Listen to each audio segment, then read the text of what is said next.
So in this time of the pandemic, we need leaders who can really bring us through the turbulent waves of the pandemic. And Bambi Emano, Governor Bambi Emano, is one of that leader that really exemplifies that global mega trend, which is leading through change.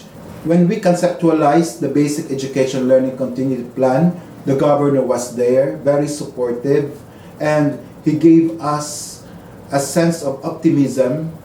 Sometimes we're discouraged, sometimes we were bound to fail.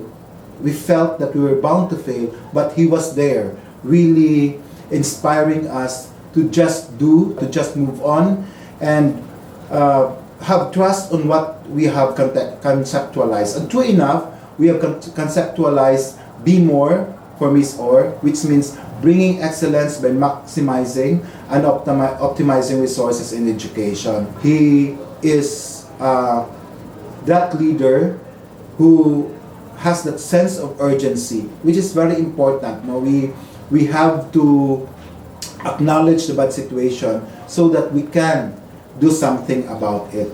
And he is also the type who organized a strong, powerful coalition. So nobody is left behind. Everybody is invited and connected to his core of leadership. We also celebrate the wins. No, that's just like in our last special education meeting, we celebrated the successes that we had in the implementation of the local school board fund, and we also acknowledge the contribution of each and every member of the local school board fund. So that is why we are doing it also for our people here in Misamis Oriental Department of Education. My heart is full of gratitude because of the support, magnanimous support that the provincial government has showered upon the Department of Education. We cannot do successfully and achieve these accomplishments that we have now without the support of our major stakeholder, who is Governor Bambi Emano. So my gratitude to him and to all the members of the provincial government organization, provincial government unit.